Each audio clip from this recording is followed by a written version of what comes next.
Good evening, ladies and gentlemen, and welcome back to NRRL. And for the first time in NRRL history, we are here today for the opening round of Season 2. This is the Sunday Super League. My name is JP. I'm your commentator. Alongside me in the commentary booth tonight is Lewis. Good evening to you, Lewis. How are you? I'm very good. I'm looking forward to what should be a very interesting opener to the season. A very challenging circuit, a very historical one, and one that will test the drivers to their absolute limits.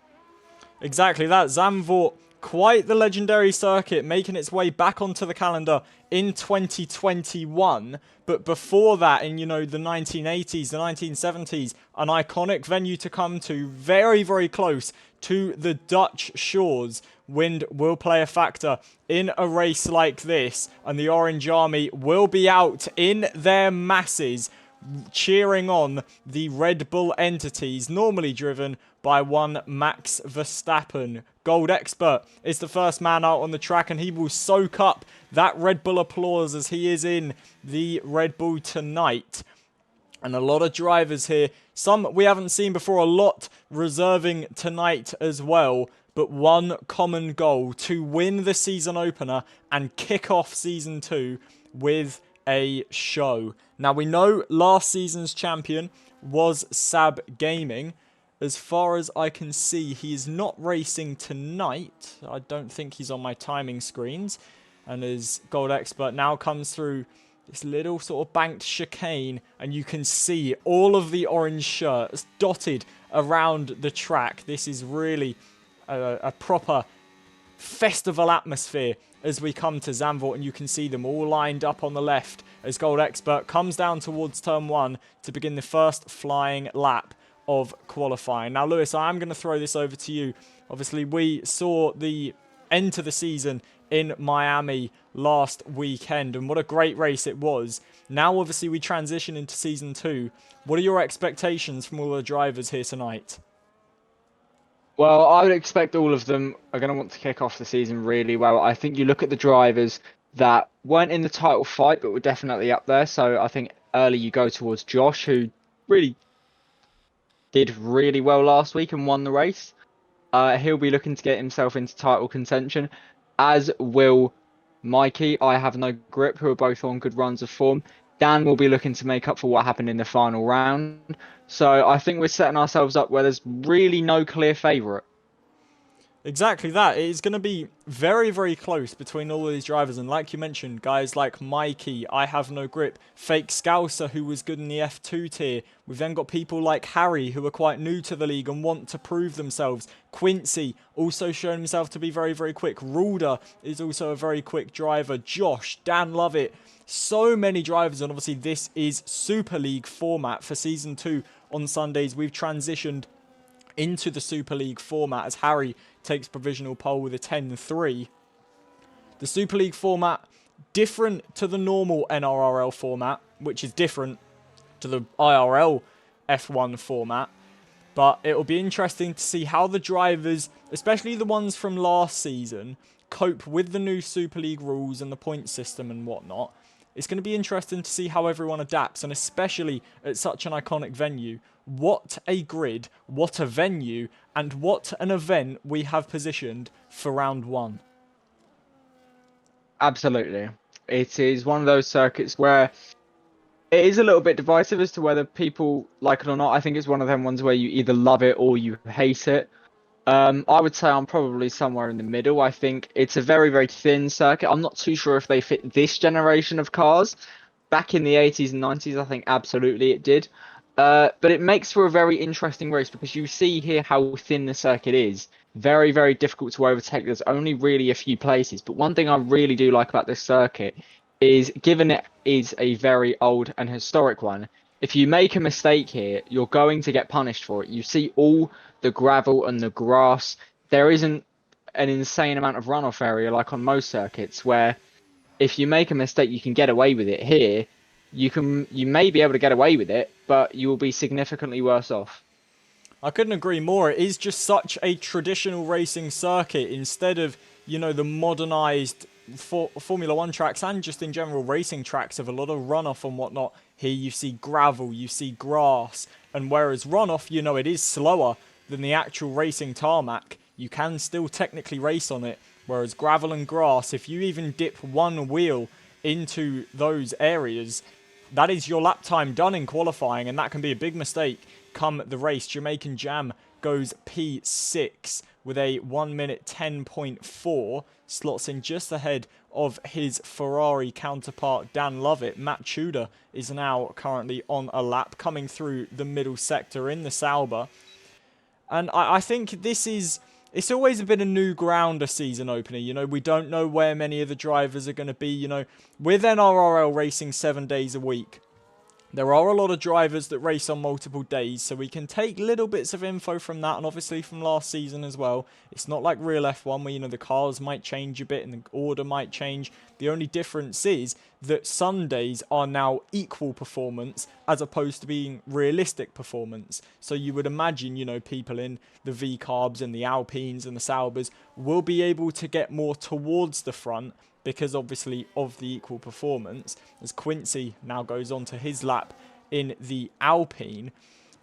It's a step into the unknown, is a season opener, because you really don't know what's going to happen. You don't know who's going to be up there. You don't know what teams are going to be working well. There could be new rivalries formed.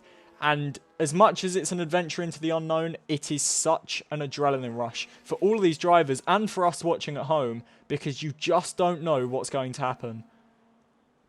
No, you don't. And it is very, very difficult to really gauge where you are in the opening round. You really need 2-3 rounds. But given the shorter amount of races that we have compared to real life F1, you can't really start slow. You have to start on form straight away. So it's a very, very challenging start. But these drivers are good enough to be at the top end. So I expect that even though not every driver will have the best start, some will obviously have poor races. I would expect that everyone really knows what they need to do and what they need to do in order to achieve it. Exactly that, and I mean the season opener is the best place to try and lay down your ambitions if you want to become world champion, which obviously all of these 16 drivers tonight will be wanting to do, whether they're reserving or not. They will want to put a stamp on their claim to glory. Season 2, you know, it's still early doors of NRRL, and you want to be able to say that you were one of the first to do it. As Meldrum now goes on to his lap, we know he's got a massive turn of speed, especially in qualifying. He can be very, very quick. And in that Haas car today, he will look to try and light up the sector times as he comes through Sector 1 now. The season opener is always the best place to lay down your ambitions. Try and show to your peers and your rivals that this is what you're here for, and you are the man, as we see Gold Expert getting a 5-place grid penalty for a collision with Rulder. I don't believe there's any damage done to either car, but that is most certainly not ideal for him. We'll have to keep an eye on that as Meldrum now comes through towards the end of Sector 2, brings it up to the chicane. He's getting a little bit of dirty air from this Red Bull in front of him, but then naturally will get a tow down the straight, so what harms him will come good now as the DRS will open for the Haas driver. Goes along the banking and towards the line now as the Red Bull pits. And Meldrum goes up to P9. Good lap from the Haas man, a 1:11.0, and slots in behind Quincy. We know he has pace to be in the fight up the front for pole position, but sometimes I think his biggest weakness is just that consistency. He would hope very much that in this season he can display a lot more of it, because he's been great in qualifying, but races haven't exactly gone his way. He just needs to iron out those mistakes, iron out those penalties, and if he can, there's no reason to say he won't be up there. Exactly that, and I think that is realistically what a lot of drivers need to work on. You know, like I say, it's still very early doors in NRRL, and it is easy to make mistakes. You know, this league advocates to absolutely anybody, whether you're esports pace or you're touching an F1 game for the first time and just want to be involved in a competitive league. So there's a lot of drivers that will need to sort of iron out mistakes and get a bit more consistent and whatnot. You know, you look to people like Span, Meldrum, people like that just need to get a little bit more experience under their belt. And Rulder, who is the man currently on pole position, has been disqualified for blocking the pit lane. So you would imagine, yes, he's going to drop. So now, I have no grip takes provisional pole position, and that is a bizarre incident. I can't say I've ever seen anything like that in my days of commentating, or especially in NRRL, as we saw Daryl there getting a little bit held up by the car in front of him. Shouldn't harm him too much, but that will not be ideal, and I imagine Daryl will not be the happiest man on the racetrack tonight.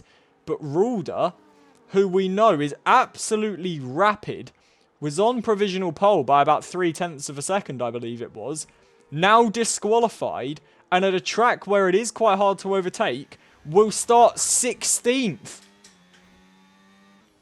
Very, very interesting. We've seen the pace he has had in other tiers, but now the interesting question is, how does he react when he has to do the overtaking, and not just overtaking second to get back into the lead? He has to overtake 15 cars to get back into the lead. Will he be able to do it? He's got the time.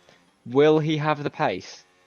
Exactly that. I mean, obviously it's a 100% race, so it is very long. But I mean, you look to the people that sort of criticise Lewis Hamilton in a way, and they say, you know, he can only race at the front. He can only lead from pole position. He can only overtake when he's in second and he's going for the lead, and whatever else those critics might say.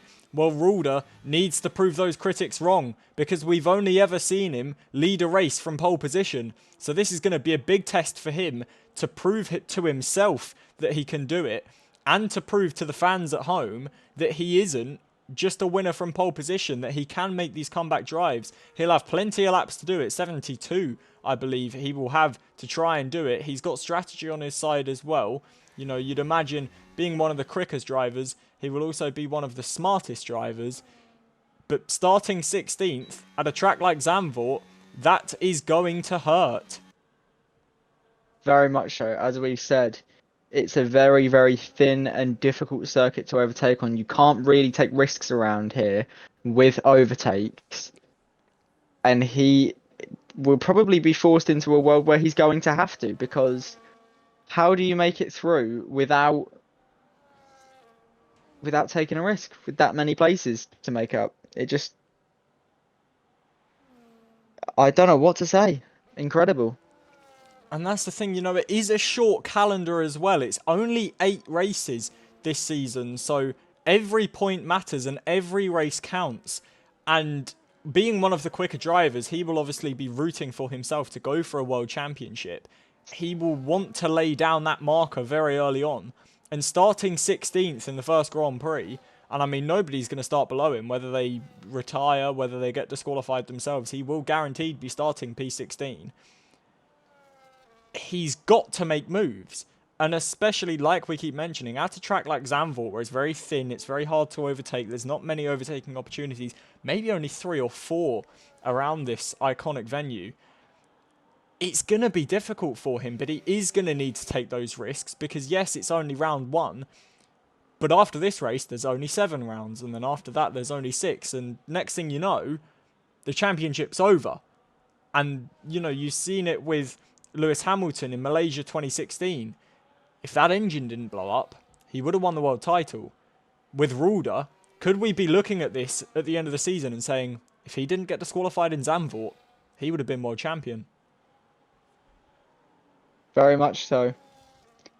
Because you would expect, with the pace he has, he would have been more than capable of just running up the road if he had pole and cruising home to a fairly dominant victory. And that has just been made 10 times harder. Exactly that. It's going to be difficult for him, but nonetheless, it will provide us with some great racing action, I'm sure, as Rulder looks for a comeback. 3 minutes left to go in this qualifying session, and all of the drivers will slowly start to snake their way out of the pits as they come on to their final flying laps. Josh is currently on his outlap at the minute. The only man to have not set a lap thus far, leaving it right to the end, is the Aston Martin driver. He will now go on to his lap, and he is someone we would expect to be right towards the front of this grid. And he now sets off on his tour of Zandvoort, his one and only tour of this circuit, and he will look to try and write his name towards the top of the timesheets. Currently P15 with no time set. What can he do? We've also got I Have No Grip and Mikey, who are on laps as well. It looks like they're both going for double outlaps, interestingly enough. So we'll have to keep an eye on them. Josh just coming to the end of the first sector. It's a 24-4 for the Aston Martin man. It does say that's purple. I'm not going to trust it because I saw Meldrum set a purple middle sector earlier. And speaking of Meldrum, currently P5, the Haas man will be very, very happy with a lap like that. Very much so. A good improvement there. Obviously, he was down in P9 at one point, so he'll be pleased with that. He will be hopefully looking for his sec to go a little bit better. I don't believe he's on an actual lap. I think he's just maybe trying to recharge a little bit, although it doesn't look like it. It looks like he's very much pushing. He does have plenty of time to make it to the line, so I can't say I understand what's going on here. Josh demotes him to P6, sorry, as Josh slots into P5. We've now got Mikey and I Have No Grip on their final flying laps. Mikey is now coming towards the end of Sector 2.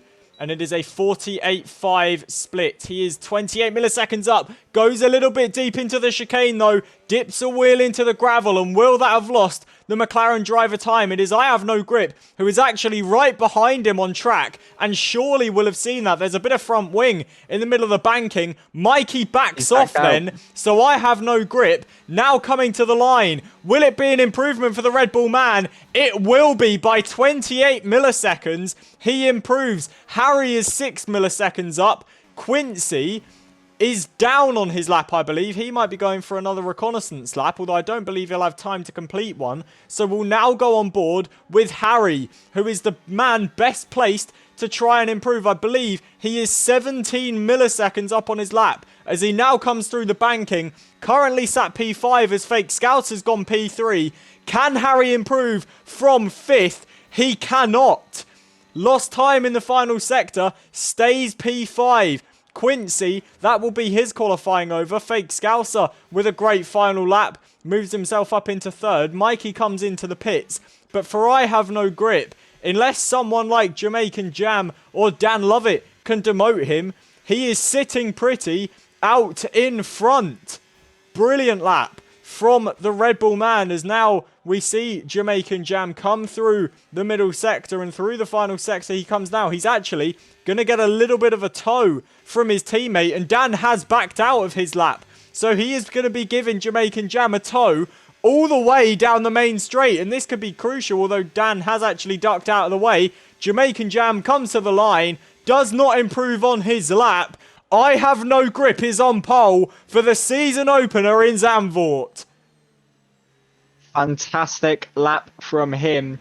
We've said it quite a few times this week. He's been in a very strong run of form.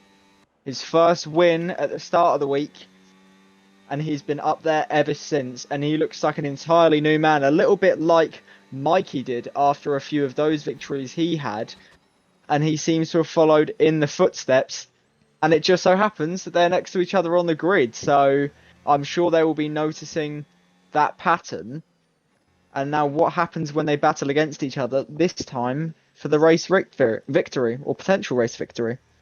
I mean, you can see he has got confidence in that car. He is a confident man driving a confident car, and pole position is what he gets for his reward. It is Mikey who is in 2nd, Fake Scouser in 3rd, Quincy 4th with Harry 5th, Jamaican Jam in 6th, Dan Lovett 7th, Josh in 8th, with Meldrum 9th and Daryl 10th, Mr. Jabe in 11th, Matt Tudor 12th, Blood in 13th, Span Muscle in 14th, Gold Expert 15th, with Rulder being disqualified. And that is the story of qualifying. The man that was on provisional pole, 16th on the grid. Very, very critical moment for the World Championship. When you talk about moments that decide a World Championship, that could very much be one, and we haven't even had a racing lap yet. Because what does that do to the mindset of somebody who looked dead certain for pole position and has now got nobody behind him? We'll quickly take you over to the drivers lineup then. As I mentioned at the start of qualifying, there are a lot of reserves tonight, but on your screen you can see the official drivers lineups for Season 2 of the Sunday Super League. Many drivers, many very quick drivers are all in this league. This is the elite tier of NRRL. And it is promised to be a brilliant season. You see names in there like Mikey Boy, Dan Lovett, I Have No Grip, Rulder, Arrays, Josh, Quincy, Ryan Brooks, Harry, Bracy, BT. So many drivers that have won races in this league before. New faces that are looking to prove themselves. And overall, it is going to be an incredible season, starting off at a legendary venue. We'll take you over to the calendar then. Round 1 starts today here in Zandvoort. Next week, we go to Jeddah for the Saudi Arabian Grand Prix. Round 3, I would argue the most iconic track on the calendar, but we are going to go back to the racing action because the lights are ahead of the drivers for the season opener in Zandvoort, and it is lights out and away we go. Matt Tudor has jumped the start and we'll be getting a drive through, and Mikey is already going up the inside of I Have No Grip. A good start for the McLaren driver. He is immediately through into the lead. Fake Scouser in third. It is Harry who is in fourth position. Jamaican Jam in fifth, giving Harry a little love tap on the rear, telling him to get on with it. Josh has now gone down the inside. He's up to fifth. Quincy's in seventh. We've got Mr. Jabe in eighth. Rulder already up to ninth and looking to improve even more from the McLaren ahead of him. But Rulder from 16th on the grid, already up to 9th. He is absolutely flying on this opening lap. Dan Lovett has got damage to the front wing of that Ferrari, and he is beginning to struggle. And that is big, big damage to the front of that Ferrari, and he will surely be into the pit lane at the end of this lap. Damage to Meldrum as well after a good qualifying, but Mikey Boy out in front. He got the lead at turn 1, and look at the gap he's pulling with it.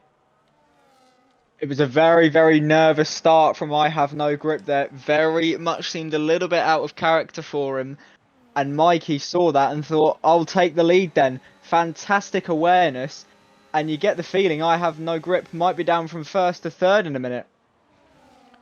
The interesting thing is if you look at the tyre choice, it is Mikey Boy on the softs, and then the rest of the top 9 on medium compound tyres. 3 drivers into the pits: Matt Tudor, Dan Lovett and Meldrum. You'd imagine that's Matt, who is serving his drive-through penalty. Harry is under a lot of pressure here from Josh as we head into turn 6, I believe this is. And Josh is all over the back of the V-Carb, who is 1.3 seconds behind Fake Scouser. So Harry, who did improve a position at the start, is now beginning to fall into the jaws of Josh. Fake Scouser will have the DRS on I Have No Grip, and we could see the pole sitter fall down another position, but he's using that battery efficiently and will be able to stay ahead. Same with Harry as they now come into the chicane at the end of Sector 2.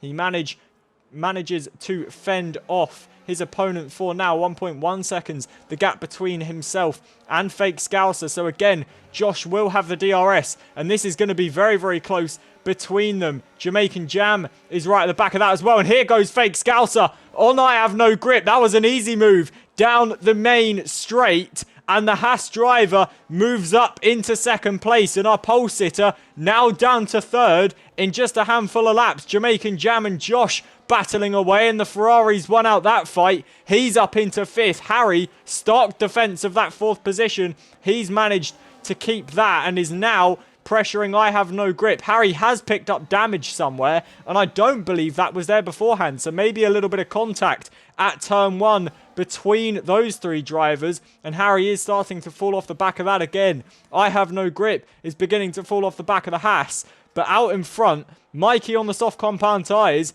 using them very effectively. He leads by 2.6 seconds. You would expect him really to get away better and start building that gap. Very, very interesting call to go onto the softs. How long can they last at a track like this? A lot of high-speed corners, a lot of abrasive turns, but he seems to be managing it well so far, just pulling away ever so slightly a little bit more. 4 laps in, 2.7-second lead. You can't really ask for much of a better start, as Rulder is now up to 6th, and he is working his way through the field incredibly quickly. And if you're anyone in the top 5, if you're Mikey, if you're Fake Scouser, as Jamaican Jam gets up to 4th, they're still wheel to wheel. If you're anyone in this top 5, you are not going to like this, that we're not even a 10th of the way through, and Rulder is already within 6.2 seconds of the lead of the race.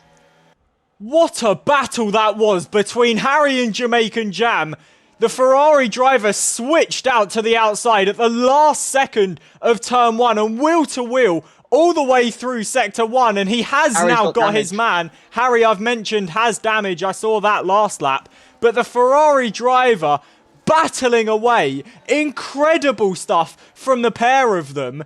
Wheel to wheel for nearly half a lap around this circuit. We say it's such a thin circuit, you can't go wheel to wheel, you can't overtake. Well, these two putting on an absolute clinic, and now look who's joining the party. Rulder, who started 16th, up 10 positions in 5 laps, now looking to get on the back of this fight, and we're going 3 wide into turn 1. Harry takes the outside, Jamaican Jam in the middle, Rulder on the outside, sorry. Rulder makes his way up to 5th, Harry back up to 4th. Incredible racing.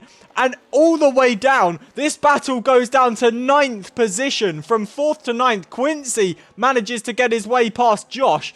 But oh my word, what a battle that was between Harry and Ferrari. Long may that continue. Incredible stuff, and Rulder now really putting pressure on Harry as to the inside the Mercedes goes. Harry looking to fight that one round the outside. With the damage it won't be easy, but he is doing his utmost best as he now goes back down the inside of the Mercedes. DRS goes to the V-carb. Rulder misses out. Rulder's going to drain that battery though as towards the chicane we go. The outside quickly turns to the inside for Harry. Lovely overtake from the V-carb driver. He's back up into 4th. And what a battle this is around Zandvoort. I cannot contain my excitement. This is absolutely beautiful. And now to the main straight we go again. Rulder with the DRS, with the ERS. Harry's draining away as well. And the Mercedes finally gets through on the V-carb. Jamaican Jam's now up the inside as well and manages to muscle his way through on Harry up to 5th.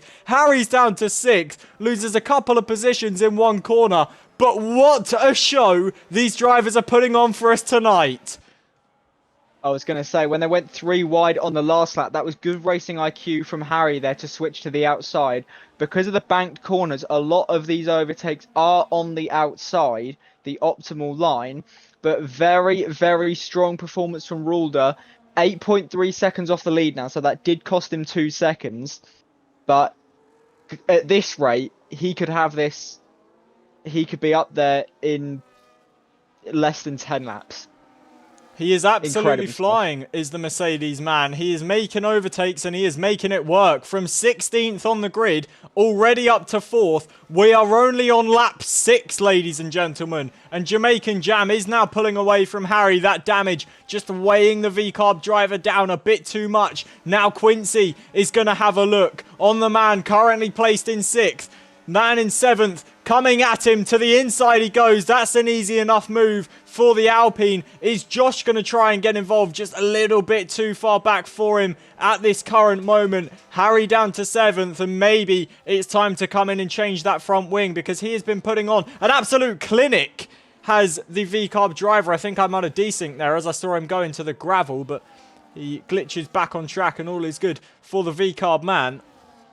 But he has been putting on an absolute show for us. But maybe time to come and fix that damage and get back to it. Still plenty of laps to go. And as much as damage will be hard on you, it does look like he's struggling a bit too much as he went very wide there. And now Josh is really going to be looking at the back of that V-carb as we enter the end of Sector 2. Good exit for Harry, though. And he should be able to stay ahead. Josh isn't worrying about draining any ERS for now. Quincy is right on the back of Jamaican Jam. And Rulder is pulling that gap down to I Have No Grip at about a second a lap. And this is including the fact he doesn't have DRS. So Rulder is absolutely flying. And I mean, he was almost dead set for pole position as Quincy is now coming at the Ferrari of Jamaican Jam. Again, an easy move down the main straight for the Alpine driver. He's up to 5th. Josh has managed to get his way past Harry and up into 7th place. Span has managed to get ahead of Gold Expert, who comes into the pits for the hard compound tyres. And the earliest pit stop really that we've seen. We saw a couple of drivers into the pits on lap 1 to change some front wings after a bit of a kerfuffle and a bit of damage going on. But the first true pit stop for Gold Expert, and he will emerge in 14th place just behind Matt Tudor.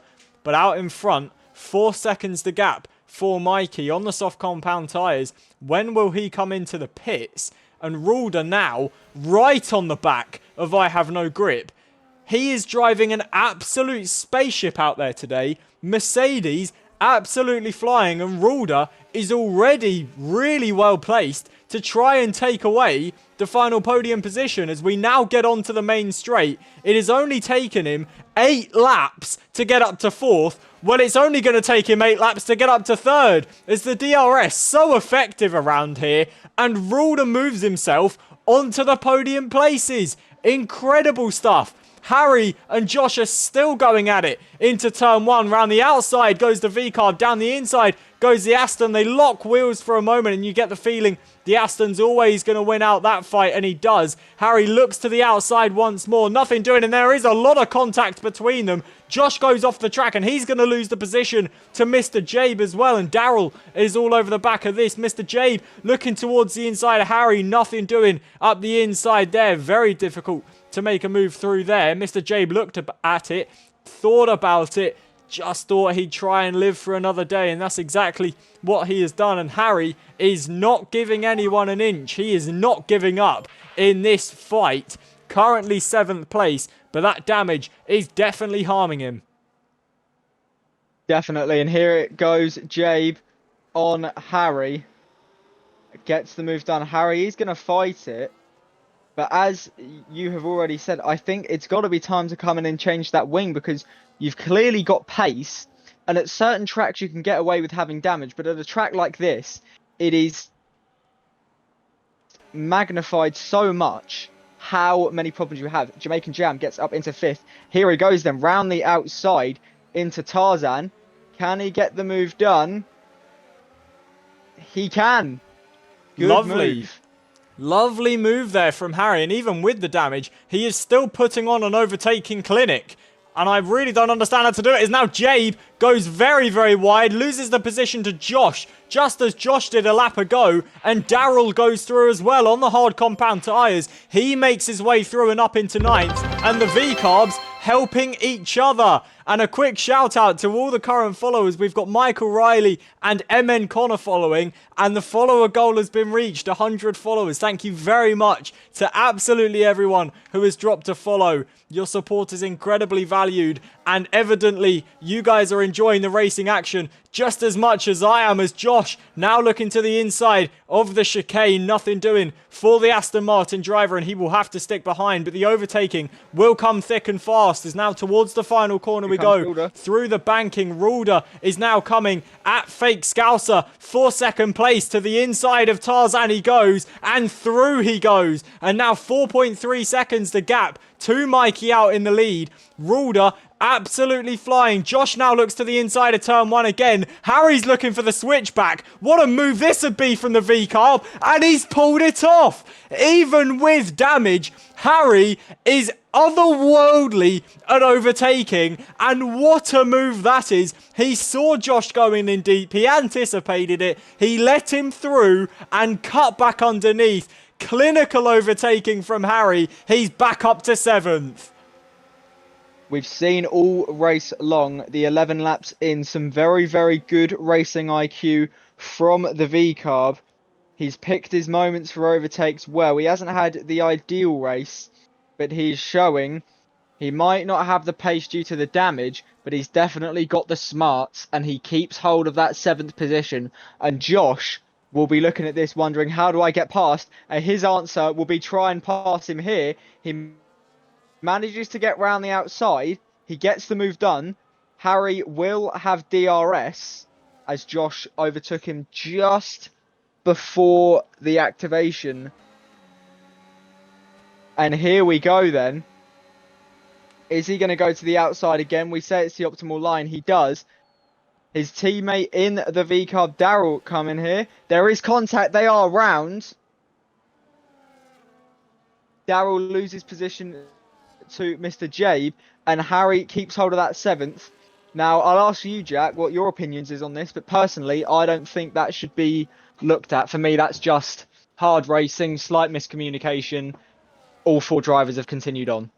Crucially, Daryl picked up damage from that. Unfortunately, he was in the wrong place at the wrong time, and it is big damage for the V-Carb driver, and he is falling right back off this battle as we have got the safety car deployed, and whether that's for the debris or a retirement. We saw Gold Expert retire. I believe that was in the pits, though, so I'm not sure why the safety car has been called. But in regards to your question and the incident, Lewis, to be honest, I saw it from the off-board angle. I would have to see it from onboard Harry and Josh. It could have been a case that Harry's just turned into the racing line and Josh has had nowhere to go. Maybe Josh has gone a bit too deep and turned back into Harry to try and get himself off the curb.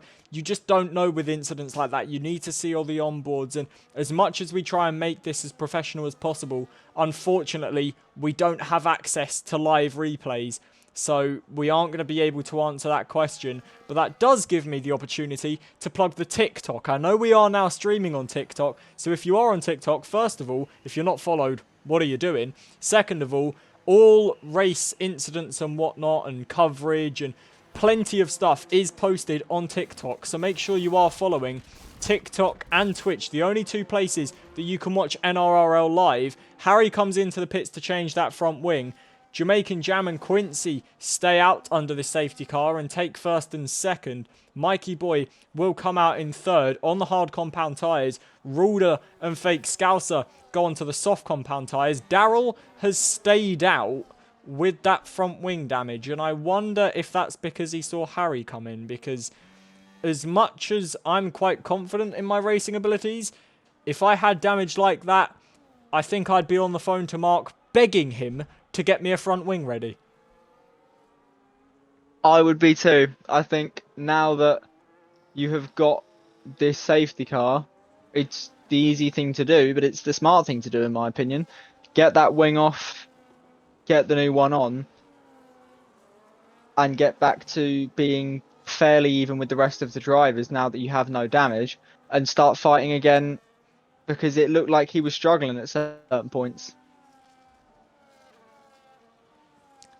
And I must say, I'm very, very excited for this restart because we've still got Harry, Mr. Jabe, Josh, all sat together. Daryl surely coming into the pits. He is coming into the pits. And quite thankfully, I must say, because watching him drive with that front wing for another however many laps we've got left, I think I might really want to go to bed and forget that ever happened. So I'm thanking my lucky stars that he's coming into the pits.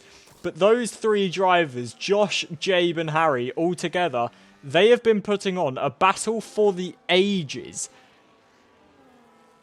And long may it continue.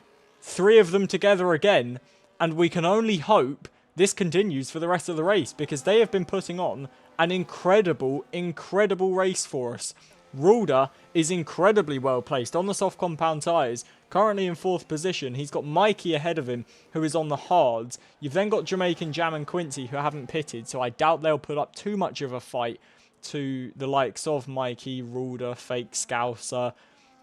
But Ruder, from 16th on the grid, we're only on lap 14, and he's net P2, Lewis. He's an alien. Yeah. And one thing you've got to remember as well is that Mikey was on softs, pulling away from everyone else. Rulder was on mediums, already catching him. And now the shoe is on the other foot of Mikey's are now on hards, softs for Rulder. I don't want to be one of those commentators that says this could be done, but I think this is going one way, and I would be stunned at this early stage if Rulder doesn't win this race. Completely agreed. I mean, we've still got a hell of a lot of laps to go, so anything can happen. But Rulder is absolutely flying, and I must admit, I'm quite scared to see that guy on soft tyres. I think he may break the sound barrier, so I'm going to turn my headset down a little bit, because Rulder, in a Mercedes, on soft compound tyres, I would be very surprised if someone turned around and told me you couldn't point that car upwards and send it to the moon. Because with the way that he's driving, I have no doubt in my mind that you could launch him as the next International Space Station and it wouldn't work.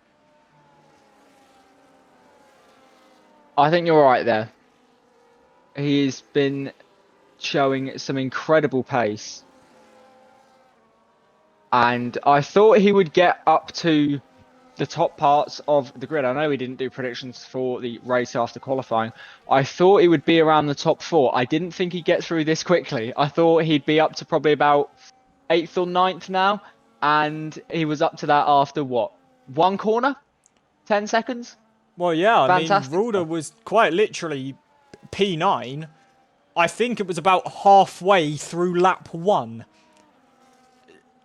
I just don't know how he does it. I mean, obviously I wasn't paying attention to him. I was paying attention to the guys at the front. And the first chance that I got to see him, he was in 9th. He started 16th.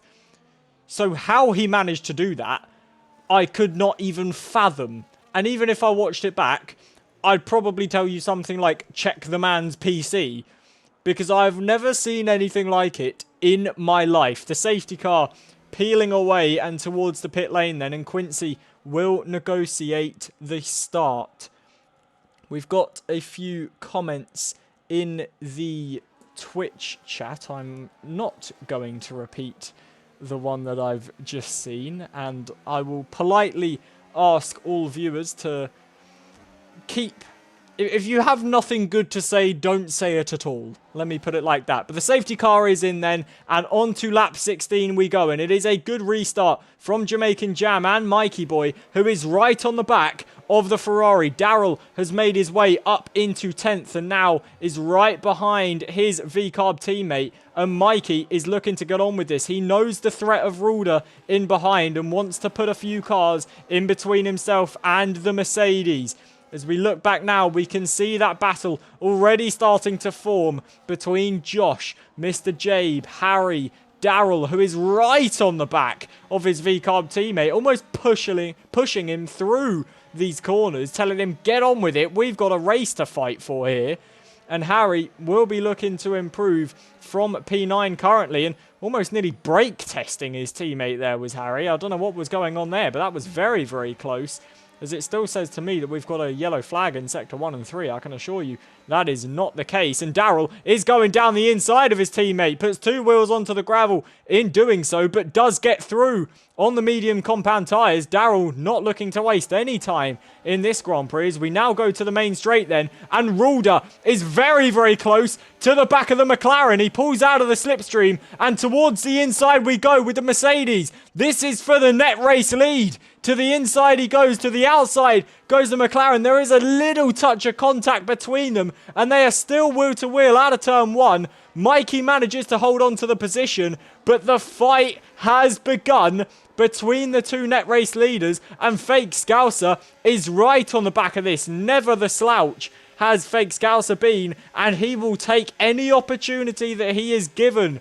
In all of that, Darrell has managed to get his way past Mr. Jabe and is already right on the back of Josh. So like I say, Darrell not wasting any time at all on those medium compound tyres, and they are well within the fight as Rulder really tucked up behind that rear wing of Mikey.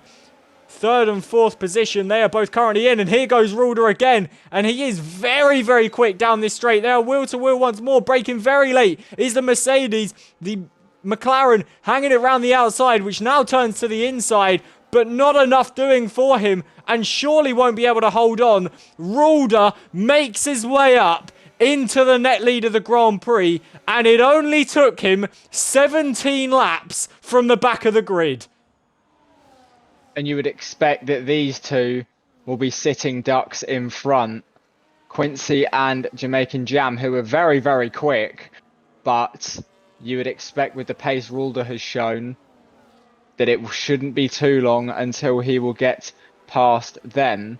But that's a good sign for Mikey that even though he lost a position on hard tyres, he was able to fight.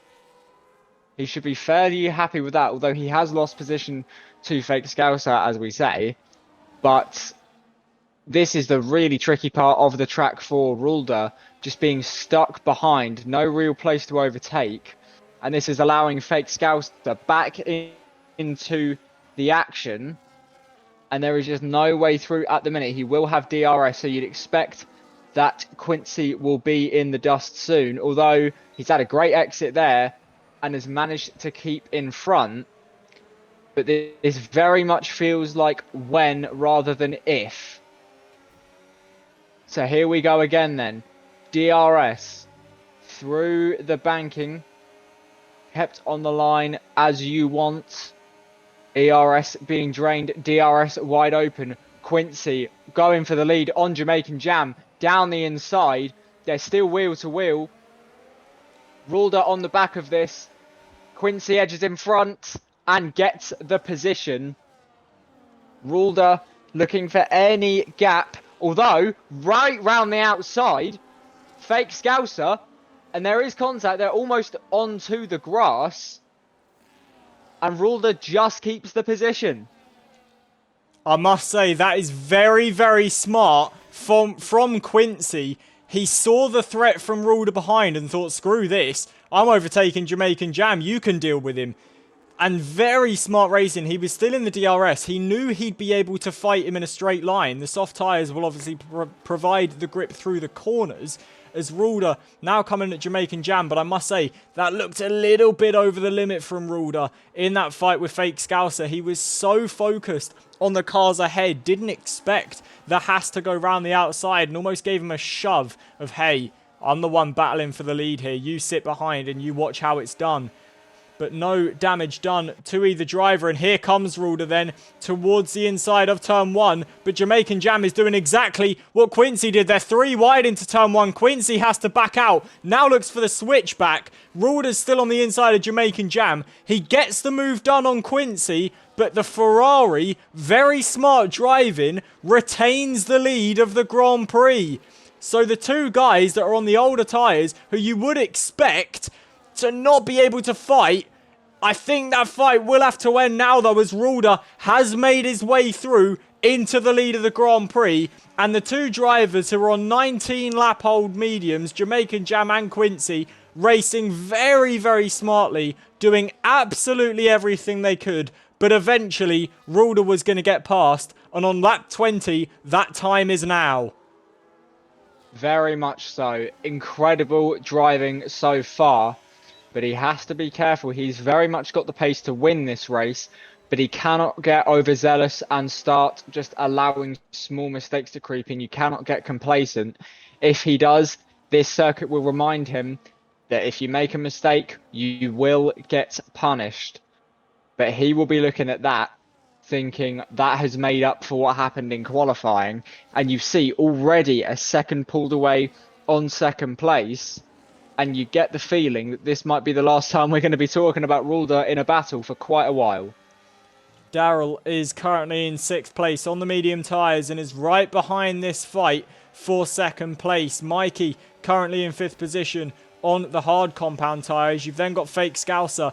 And I must say, incredible job from Quincy and Jamaican Jam, who have been on those tyres and the only two men to have not pitted since lights out. And they are doing a brilliant job of defending their positions. They managed to hold off Rulder, which is for a lot of drivers, something that cannot be said, as Darrell now looks to muscle his way through, and Mikey must have made a mistake because he's lost the position to Darrell and to Josh. So Mikey on the hard compound tyres beginning to struggle a little bit and has fallen down to 7th, and Josh is drawing him as well. Darrell now right on the back of Fake Scouser. Fake Scouser still trying to dispatch his way through on Quincy and Jamaican Jam, and Quincy is round at the final corner and out of the Grand Prix.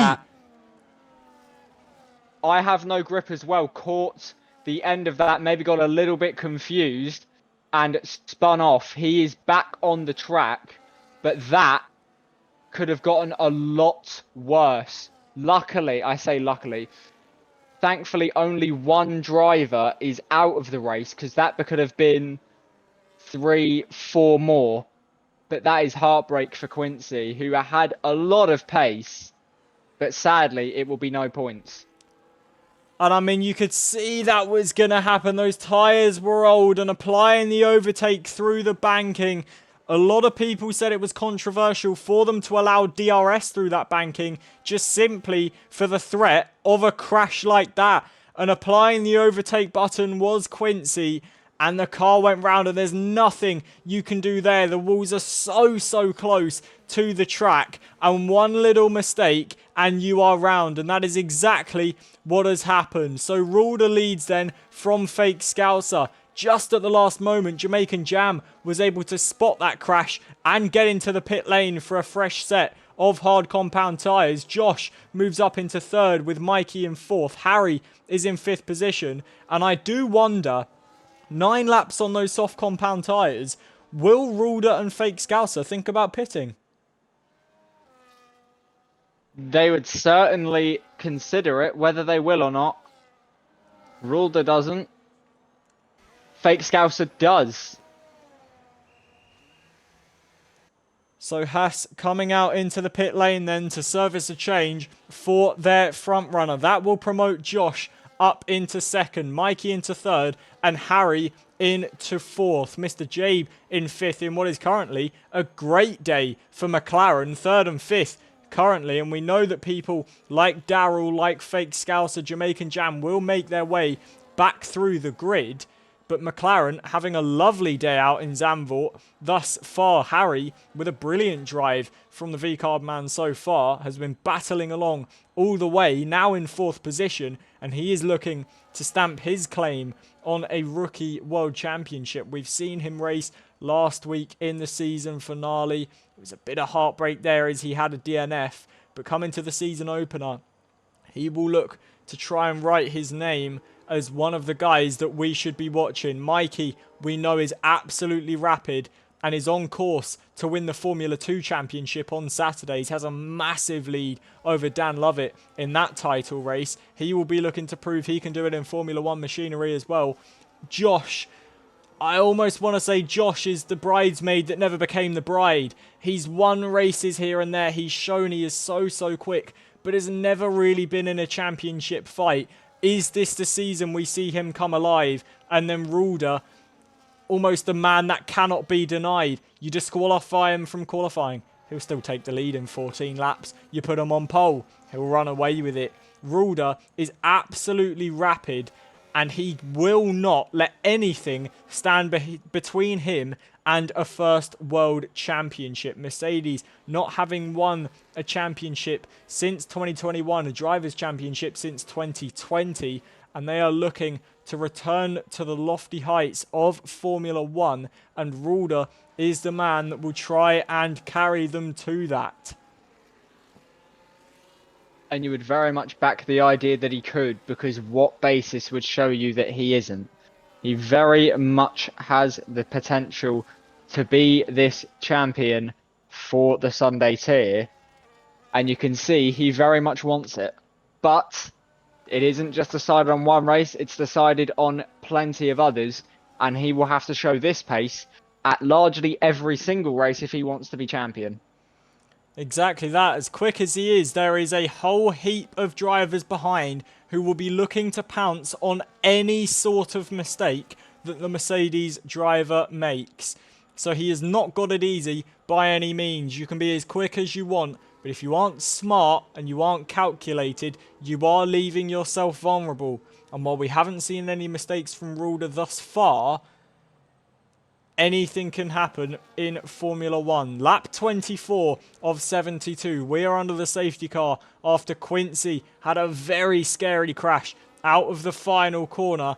And your order is as follows. It is Rulder from Josh, Mikey Boy and Harry, Mr. Jabe, I Have No Grip, Dan Lovett and Jamaican Jam, Fake Scouser, Blood, Daryl Span, Matt Tudor and Meldrum. We've got 2 retirees thus far, those being Quincy and Gold Expert. Those 2 incidents both bringing out the safety car. And Rulder continues to lead then. And we just await the safety car coming in. You would assume at the end of this lap. But Lewis, if you're in someone's position like a Josh, a Mikey Boy, a Harry, for example, you know this guy in the lead is absolutely rapid. How are you trying to take him down? How are you trying to get yourself in the position where you can try and put yourself in the bracket for a race victory tonight? It's difficult to say because you could risk trying an overtake on the leader, but then if that backfires, you're on the back foot to Mikey, Harry, Jabe, I Have No Grip, Dan, who are very, very quick drivers and aren't any slouches. But then also, no driver will look at the chance to lead the race and not take it. So I think you have to try and defend that second position.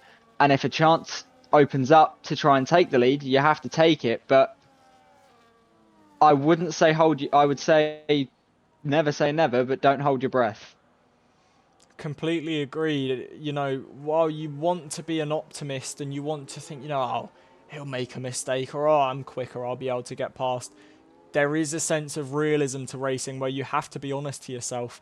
And when you see someone like Rulder who is so quick, it is very hard to believe that you can try and get past him or that he will make a mistake when he has been so faultless at nearly every race he's been in. As the safety car now peels away and towards the pit lane, and Rulder will execute his first safety car restart of the evening. When does he decide to go? He's decided to go very, very early as the Mercedes driver, and the safety car not even in the pit lane yet, but he has timed it to absolute perfection because he will not be throttle limited. And Rulder, a 7/10 gap over Josh, that is the perfect safety car restart. And if you are learning to try and do a safety car restart, watch that 1,000 times over because it will not get more perfect. Harry has been caught napping a bit and is already a second behind Mikey. Dan Lovett has made his way past I Have No Grip, as has his teammate Jamaican Jam. Fake Scouser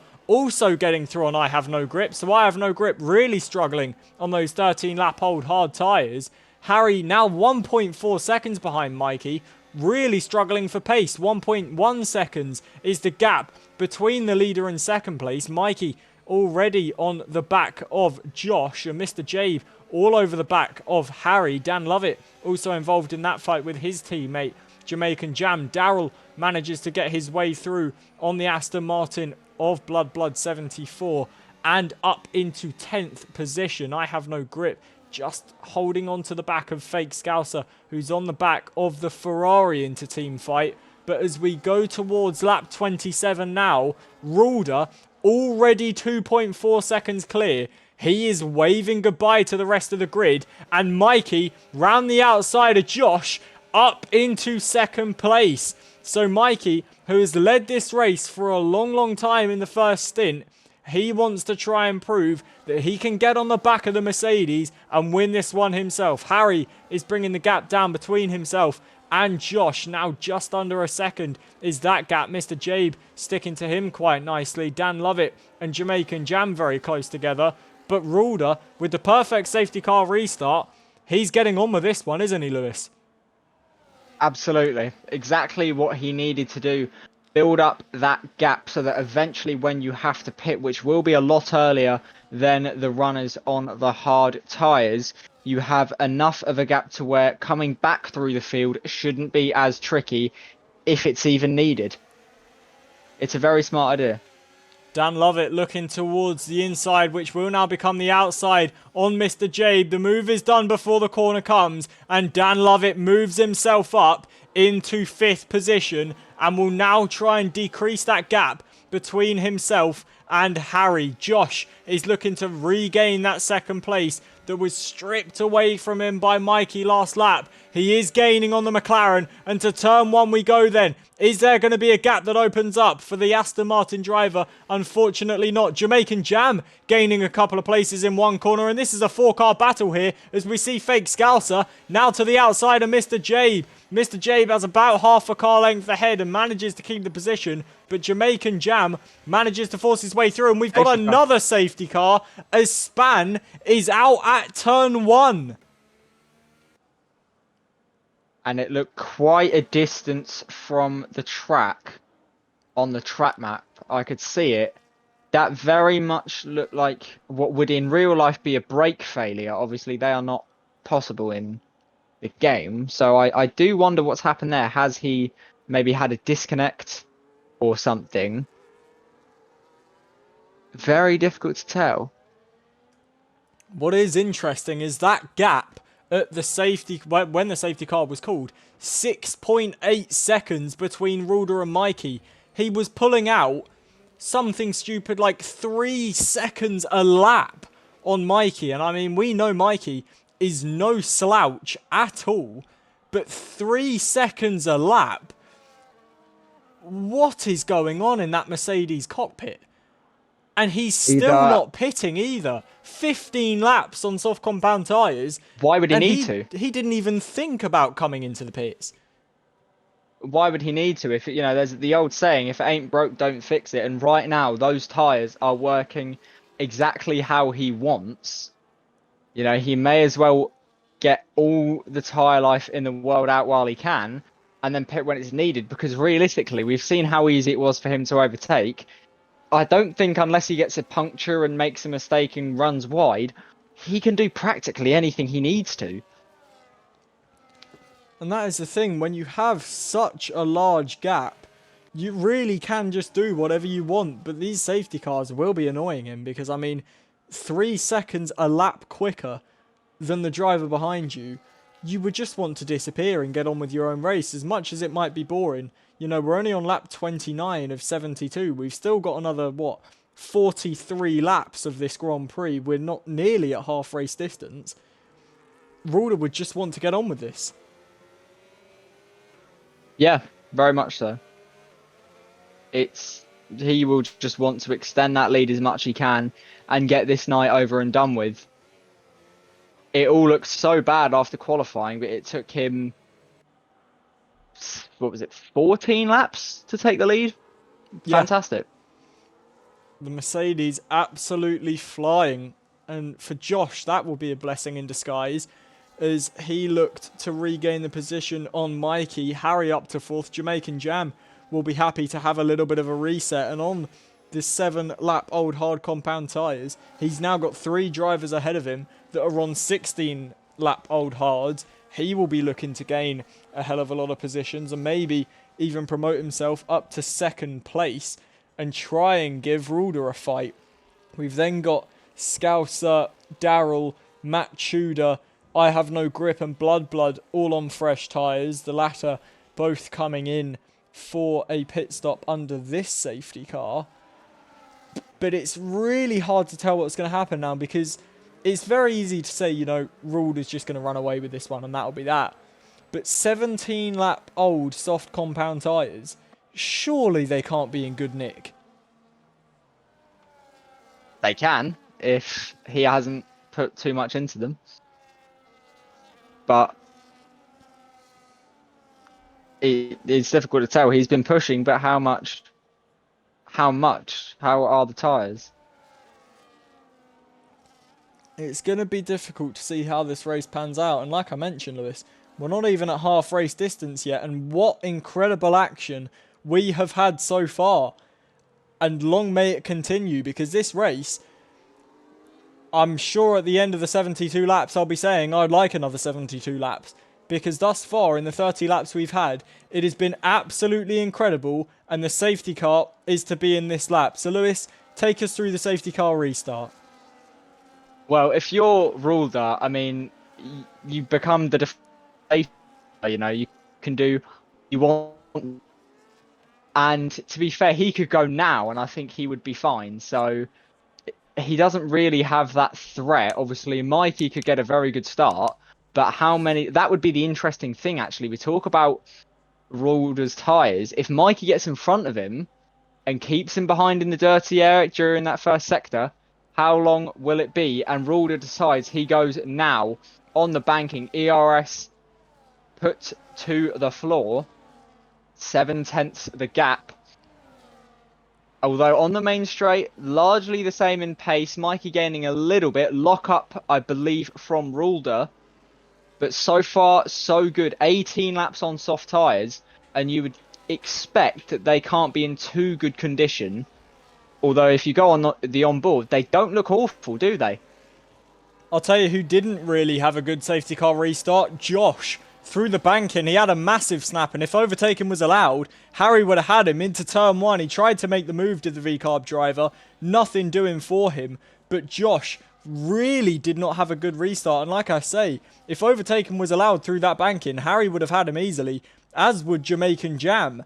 So Josh will be thanking his lucky stars that he somehow managed to stay in third position. But Harry is hounding on the pressure because he knows Jamaican Jam behind will be on fresher tyres. And Harry will want to get on with this and get himself up to the podium places. Dan Lovett is right behind his teammate and will look to just follow through. You've then got Mr. Jabin's Fake Scouser who will be battling away. Fake Scouser on the fresher tyres. But Harry now comes through the banking and looking to gain on Josh. Nothing doing. But there we see Fake Scouser coming at Mr. Jabe. And we've got Daryl in the background looking to gain if anything happens between these two. Fake Scouser, fresher tyres, way more grip through the traction zone of turn 1 and moves himself up into 7th position. Mr. Jabe looked for a little bit of a gap there through the banked hairpin. Nothing doing for him. And the Haas moves up into 7th place. His next target will be Dan Lovett, who is just falling off the back of his Ferrari counterpart. But with DRS now enabled, I think Harry is going to be hounding down the pressure on Josh. And this is going to get very close very quickly. Very much so. Harry will be looking to get all over the back of Josh. That will do good for the confidence of Harry as well. Josh, of course, last week's race winner. And he's in a fairly decent position himself, but you get the feeling that Harry might get through potentially in the next 10, 15, 20 seconds. He will not have DRS. Although it doesn't look like he's going to need it. It's down the straight they come into Tarzan. He backs out, thinks better of it. Probably the smarter move for now. But he will just stay behind. He can't be too focused on Josh as Jamaican Jam and Dan and Fake Scouser still relatively close. And it very much looks like we have ourselves a 5-way battle for third place again. Exactly that, and it's never ordinary in NRRL. It's never just, oh, you know, this guy's fighting for the podium, this guy's fighting for this position. It's always about 5 cars in the fight, and you just do not know where to look. As we see Fake Scouser manage to get his way through on Dan Lovett and up into 6th position. He's now on the back of Jamaican Jam. Nothing doing for Harry down into the chicane, but he will have a great opportunity down the main straight and into Tarzan turn 1. And the V-carb very, very close, but a lot of understeer through the final corner and through the banking they go now. Josh with a good exit. Harry with the DRS though, but he doesn't look close enough. That wasn't a great exit from Harry. And into turn 1, he is not close enough. Jamaican Jam on the back of this fight. Maybe just looking for a move on Harry, but nothing doing at the minute. But it, like I say, it's never ordinary in NRRL. It's never just a 1-car fight for the podium or a 1-car fight for 5th or whatever. There's always 3, 4, 5, sometimes even 6 or 7 cars in the fight for a single position. And long may it continue. Incredible stuff. Up and down the grid. Even if you look at I Have No Grip, who's currently on the back of Matt Tudor and looking to make his way through. I Have No Grip currently in 11th place. Matt occupying 10th for now. Daryl is then right behind Mr. Jabe in that fight with Dan Lovett. But everywhere you look, battles going on, unless you look at first and second. Yeah, but that is just the pace of Ruler on softs, which are 21 laps in, and he still looks as quick as ever. So you would expect that he will be pitting relatively soon, as usually softs can't go too long. Harry gets up to third. There is contact. They are still wheel to wheel here through 2 and 3. Josh keeps the position. Harry still trying it. This is what we like to see. He's had a very, very strong race, and he is looking to get himself back up into that podium position. And Josh is somebody that we said last week, even though he won the race, somebody that just goes under the radar. And it's nice to be able to speak about him a little bit more in the battles he's had. Harry sticks a wheel on the grass. Slight mistake. We've all done that before. Makes a few, or goes a few positions down, although it doesn't seem to have hurt him too much as he gets back up into 5th. But can Fake Scouser get back in front as they go towards the chicane? He can. Good move from Fake Scouser. And that will not be good for Harry, as he was right on the back of Josh. And now is going to have to find his way back past the Haas. He's got DRS. He goes to the outside. He likes an overtake around the outside here in Zandvoort. Can he get this one done? He can, and he is up into 5th place again. And now he sets his sights on Josh as Jamaican Jam goes into 3rd, as Josh runs wide. And like we were saying in qualifying, Lewis, you know, this is a very traditional racetrack. It's not runoff around here. It's grass, it's gravel, and like you say, we've all done things like that before where you stick a wheel on the grass and the next thing you know, you're losing positions and you're tumbling down the order. Jamaican Jam managed to get his way through on Josh down the main straight with the DRS, but Harry, good recovery from that mistake, got himself back past the Haas. He's now right on the back of Josh once more. Only difference is Jamaican Jam's now got a bit of a gap out in 3rd place and will look to bring that down as these cars continue to fight. Harry is very close behind Josh on this occasion. Not as much understeer as when he last fought him. This is going to be close as we go towards Tarzan. Harry is draining the battery. Got the DRS wide open. You get the feeling this is going to be an easy move for the V-Carb, and that's exactly what it is. And he moves himself up into 4th position and now looks at the rear wing of Jamaican Jam. 1.3 seconds to gap. He will look to bring that down, get back in the DRS and insert himself in the fight for a podium position. Very good move. We've been shouting out the ability of these moves so far. He's just got to keep his head down. We've passed halfway distance. You can't lose focus as the race starts to peter out a little bit. We have a yellow flag. Jabe, I think, went off. He's back on. But the good thing, I think, here is during this part of the race where it kind of lulls out, in Harry's case, he has someone to chase. So that gives him something to stay focused. Whereas if you're someone, say, like Mikey, who is 5 seconds clear of P3 and 4 seconds off of the lead, you're kind of just driving just to count down the laps, aren't you? Whereas at least these two are actually fighting for something at this current point. Obviously, Mikey is fighting for P2, but he hasn't really got anything to necessarily keep him infused, does he? Harry's doing a great job of bringing that gap down to Jamaican Jam. He managed to get into the DRS down the main straight and he's just slowly beginning to reel in the Ferrari. Darrell managed to get his way past Dan Lovett, Mr. Jabe and Matt Tudor fighting away, and it is Mr. Jabe that wins out on that occasion and gets himself up into 10th. Meldrum comes into the pits for a set of the soft compound tyres, but it's everywhere you look, from 3rd all the way down really to 9th position. You've got battles going on, and even then, Mr. Jabe quite far behind that fight, but he's fighting with Matt Tudor, although I believe there was a little bit of a mistake there from Mr. Jabe, and that drops him behind.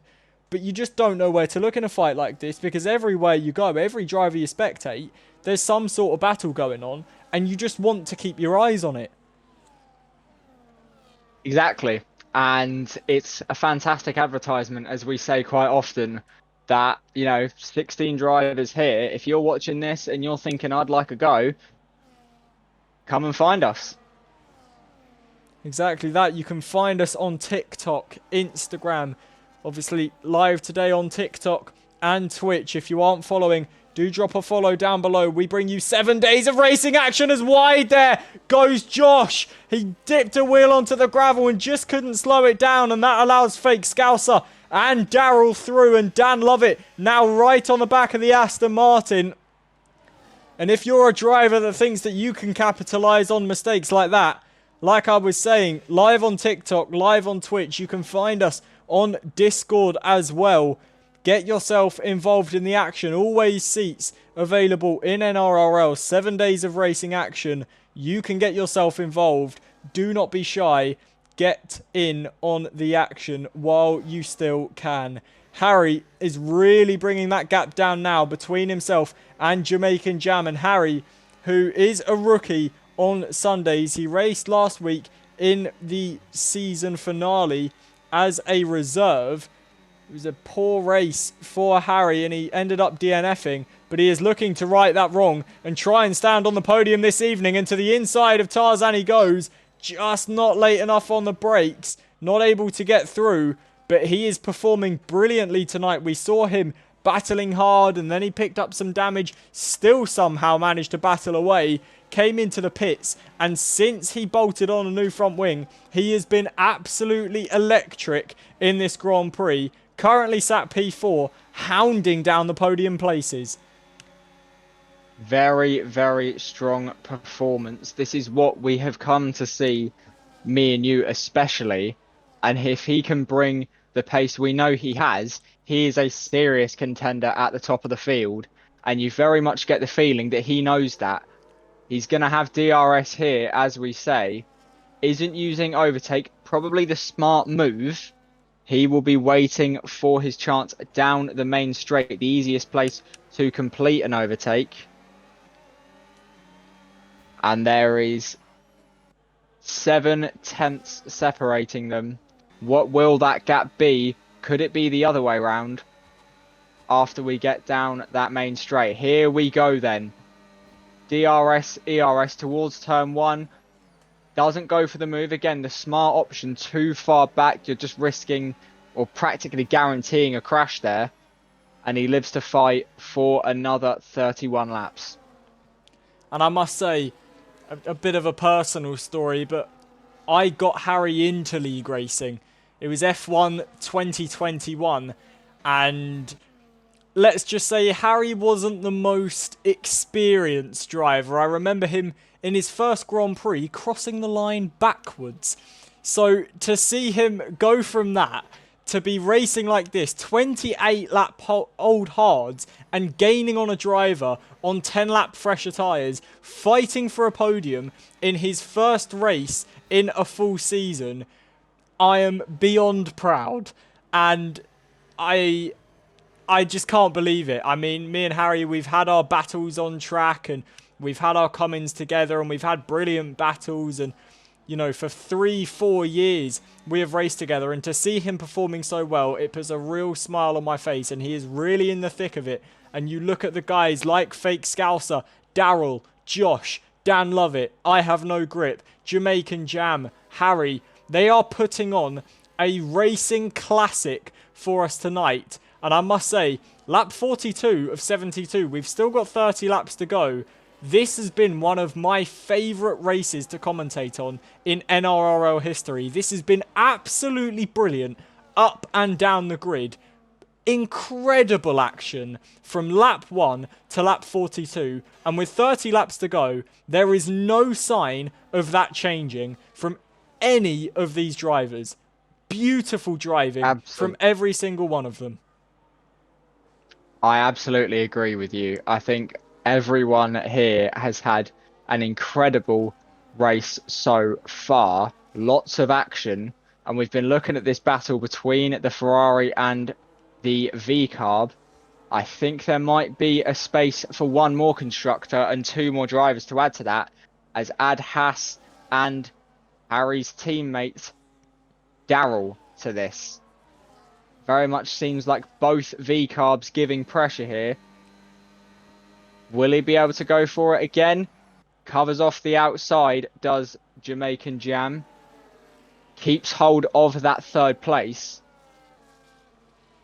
And that gap at the top too, just while we're up here at the top, largely still the same, slowly growing. That's a very, very strong performance from Ruler to take soft tyres for 30 laps.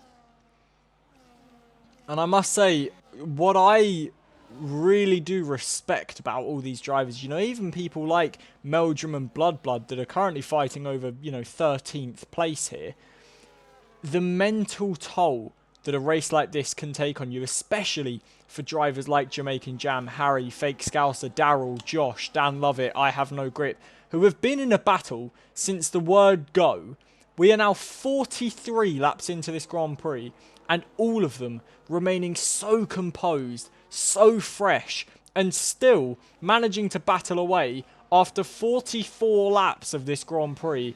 It is absolutely beautiful to watch. It's a little moment for Harry there through the banking. He was lucky to keep that out of the wall, to be honest. I was expecting to be screaming my nuts off as Harry flew into the wall at 200 mile an hour and did a triple backflip.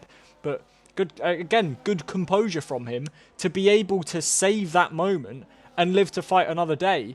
And all of these 13 drivers who have been racing for 44 laps now, how they do it, I could not tell you. Because if I was involved in a battle for 44 laps, I think it would be about now that I'd be beginning to lose my mind. Very much so. It's very, very difficult to keep focus in a 100% race. He has managed to do it well. All these drivers have. And they don't look like they have any signs of slowing down. So I'm very excited to see what these next 28 laps have in store for us. And I would imagine so would all the viewers too.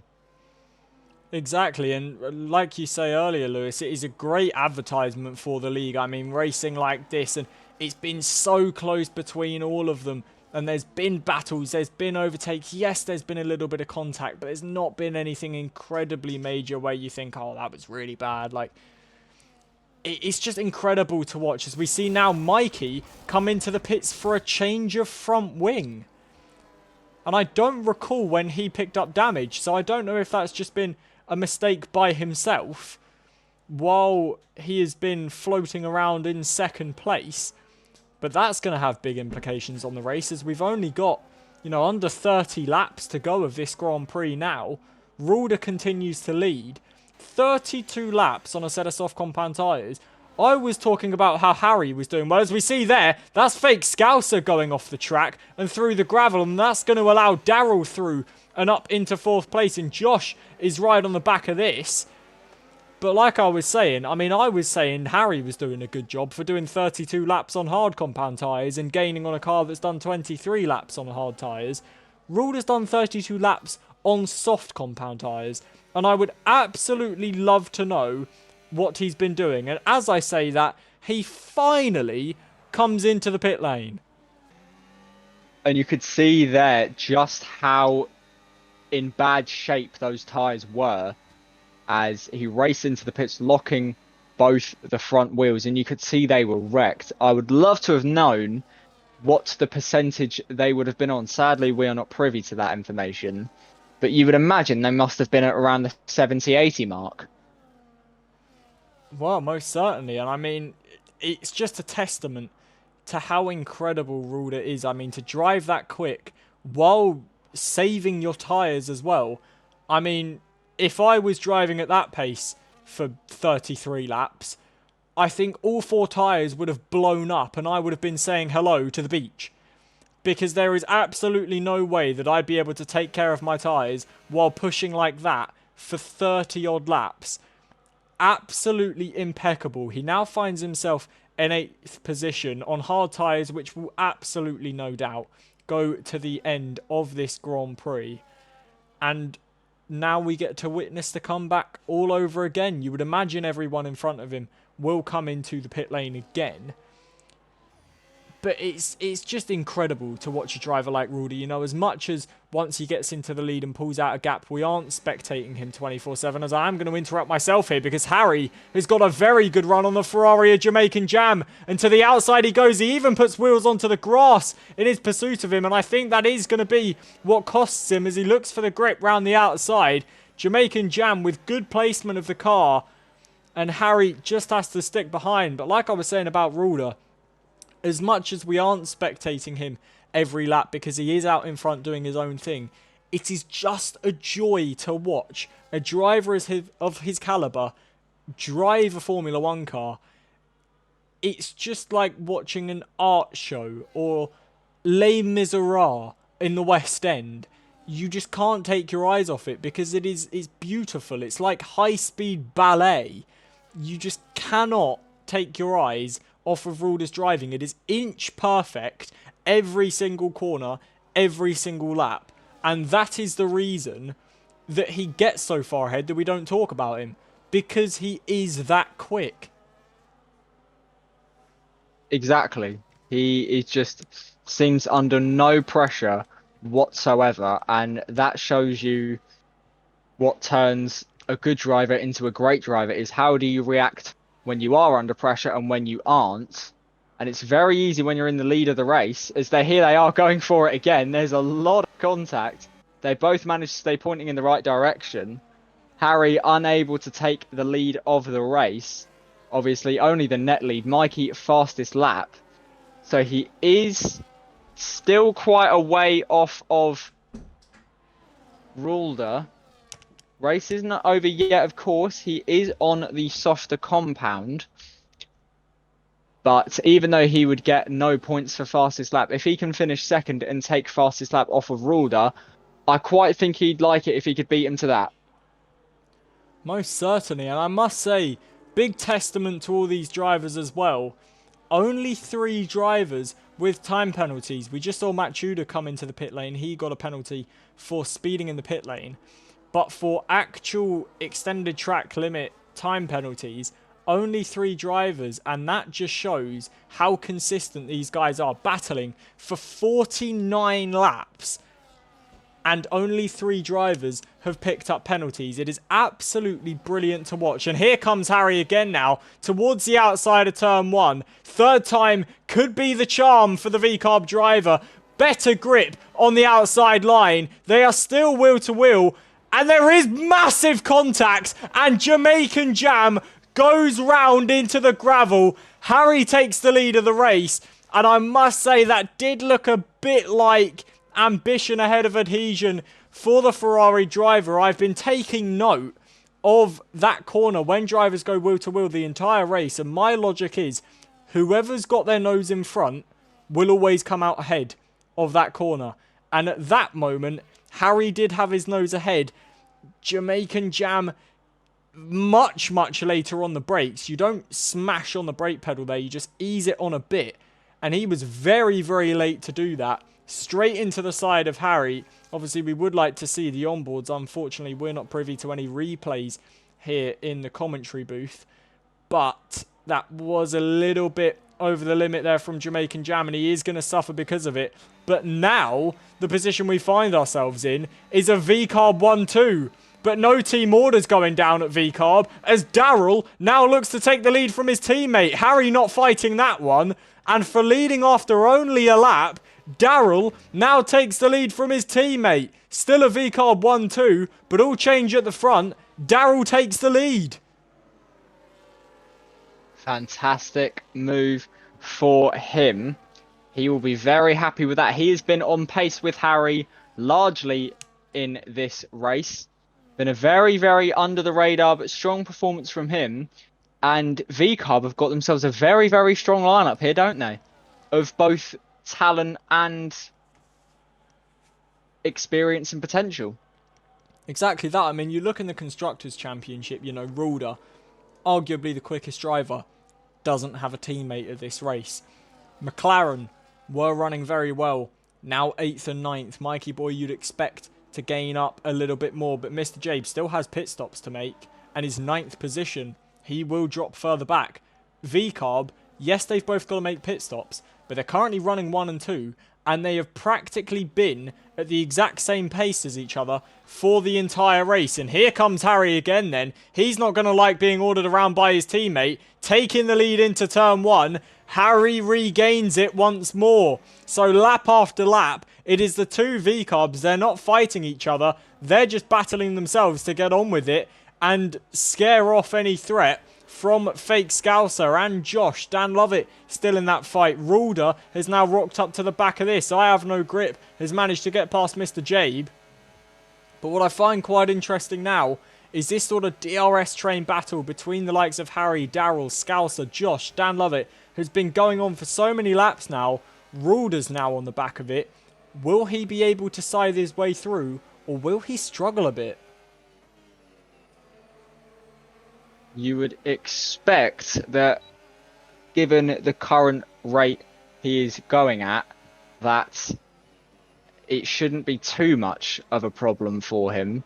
But they are no slouch, so on paper you would expect that some of these drivers could keep him behind for a little bit. But given what we've seen in the race so far, unfortunately for them, the race isn't driven on paper, it's driven on the track. And so far, right now, Rulder is making an attempt to drive past Dan Lovett.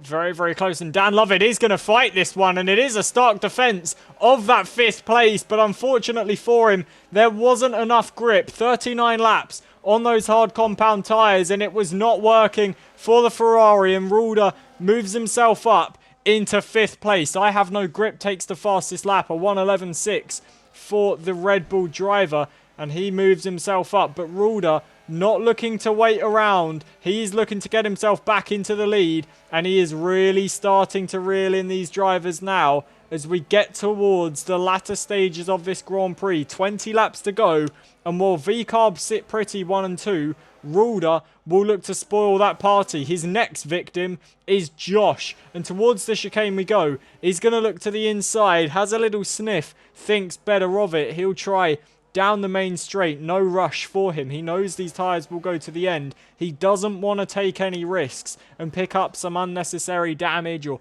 have some contact and end up out of the race. He knows he's got the pace, and he knows exactly where is best place to do it. As here comes Rulder now, but Josh, very quick in a straight line. Rulder isn't able to make the move, so Josh will hold him behind, but only for a matter of meters as he goes very deep into turn 1 there, and that is going to invite Rulder straight through and up into 4th.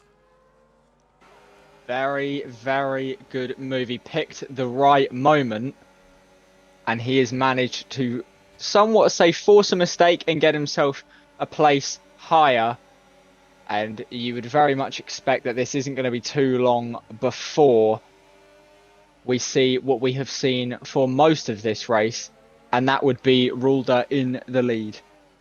But how many laps can these top 3 and the V-Carbs keep him behind? You would expect some team games that will come at that stage, but how quickly can he dispatch of Fake Scouser? He is very close to the rear wing of the Haas through that chicane, dropping back a little bit because of the dirty air. But now he will have his opportunity to make his trademark move into turn 1 and nearly going into the back of the Haas there through the banking. That was very, very close as the Haas coming into the pit lane. So Rulder does get that position. Now he has to fight the two V-Carbs who have been playing the team game for the past sort of 5-6 laps as they've just been sort of fake fighting each other, letting each other through with the DRS to hold the positions. And now Harry and Daryl have got the almighty task. It's almost like David versus Goliath, as the pair of them now have to try and hold Rulder behind, but Rulder going for it at a very unorthodox place, and Harry has been caught in a slumber. He was not expecting that move at all, and Harry none the wiser to it. Rulder straight through into second place, and now all he has to do is dispatch Daryl, who will not have the DRS. 31 laps on medium tyres, they won't be feeling the greatest, and Rulder, with that unorthodox move, has put himself in a power position. Very much so, and Daryl will not be liking the look in his mirrors, knowing that the fastest driver we have is right on the back of you. We won't be able to look in those mirrors for long, because you can get a glimpse of Rulder's rear himself as Rulder completes the overtake, and you would expect that our leader for the next 17 laps is going to be that silver arrow. Blood has had a moment into the walls through the high-speed right-hander, or actually before the fast-speed right-hander, sorry, lost his front wing, manages to get the car back in a straight line, and is going to make his way fourth, you would imagine, towards the pit lane. Rulder does take the lead then on lap 55 of 72, and leads from Daryl. It is then Harry who is in third place, Josh in fourth, Dan Lovett fifth, with Mikey Boy in sixth, and is starting to reel in this group on his own, and will look to complete his own Rulder style comeback and try and make his way through them. I Have No Grip is in seventh, Fake Scouser in eighth after that moment that he had. He has also been into the pit lane. Jamaican Jam is in ninth. He came into the pits a few laps ago. Matt Tudor on the soft compound tyres. He's currently 10th. Mr. Jabe has been into the pits and finds himself 11th. Meldrum now coming into the pit lane. He is in 12th, and only 5 laps he spent on those soft compound tyres, but coming in for a front wing change and another set of the softs that have done 6 laps. Blood also into the pits to get that front wing changed. But out in front, Daryl is behind Rulder, and that gap now starting to increase. Harry behind his teammate.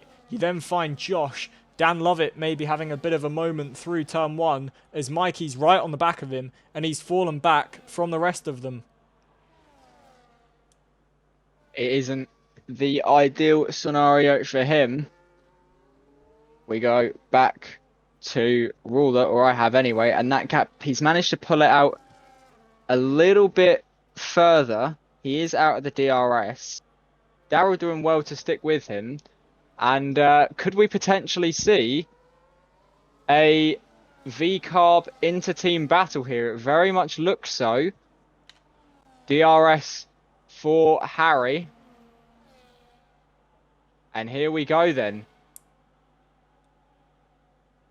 A fairly simple move, and Harry moves back up to P2.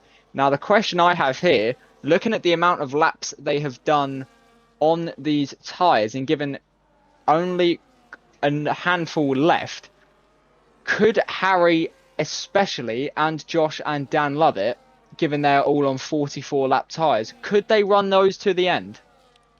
I mean, I would be very surprised if that was the case. There's 15 laps to go in this Grand Prix, which would mean Harry would have taken those tyres 59 laps.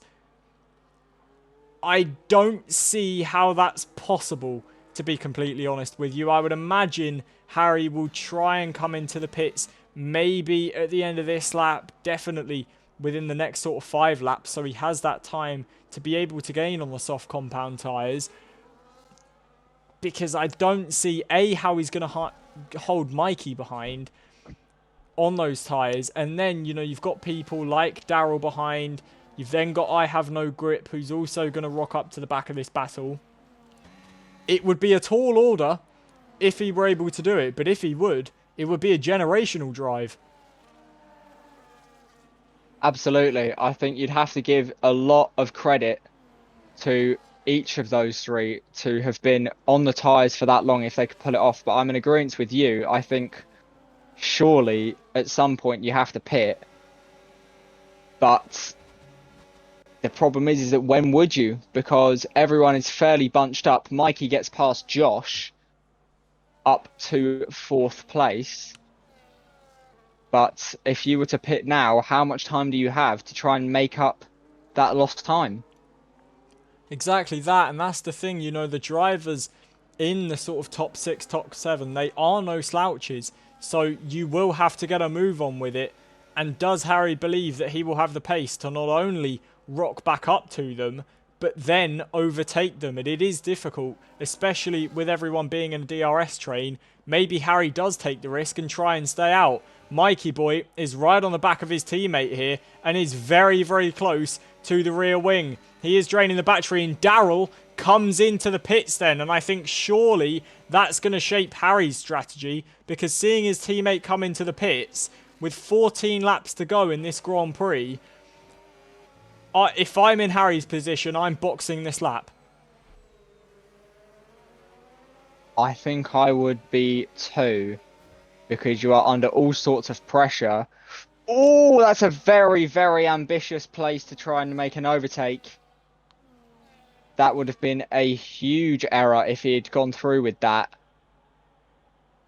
Very big risk. There's no need to when you know that you're most likely going to be in front of him within the next 30, 40 seconds.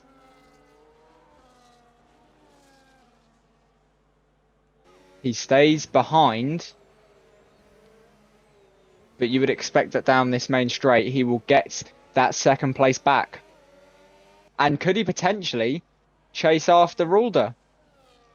Exactly that. He is on the medium tyres, and to be fair to Harry, he's kept Rulder true. Oh! And Harry isn't coming into the pit, so is Harry really going to try and take the risk? I mean, Darrell has come out, interestingly enough, in 9th and is on 9-lap-old mediums. So I find that quite interesting as Dan Lovett comes into the pits. To be honest, I might retract my words here, because with Darrell in 9th, you would expect he will gain the position, and does, on Dan Lovett. But he's then got Jamaican Jam in front of him on fresher tyres, Scouser ahead of him on fresher tyres, I Have No Grip ahead of him on quicker tyres. I think Harry might be best placed to stay out, as much as those tyres are going to be screaming at him to go into the pit lane. I think it's too late now. I don't think there would be enough time for Harry to get into the pit lane and get back up to 3rd. You might as well take the risk and see what you can do. You know, you've got no threat behind. You're not really going to threaten Mikey anymore as he's got out of the DRS. Could Harry be a surprise podium sitter tonight? He very well could be. Josh picks up a penalty on the same lap tyres. He comes into the pits. So is that another thing for Harry to consider? Look at where Josh comes out and then decide, is it worth it? But as you say, those drivers he would have to overtake aren't just quick, but they are drivers he's been battling with for pretty much the whole race. And this time round, he wouldn't have the luxury of time on his side. So I think with a 7-second gap that, yes, is coming down, it might be worth just trying to do it. Exactly that. You know, he's got the threat of I Have No Grip behind. But if you look at Darrell, you know, Josh has come out 1.5 seconds behind Darrell. I think, although that gap is really coming down between himself and I Have No Grip, half a second through half a lap.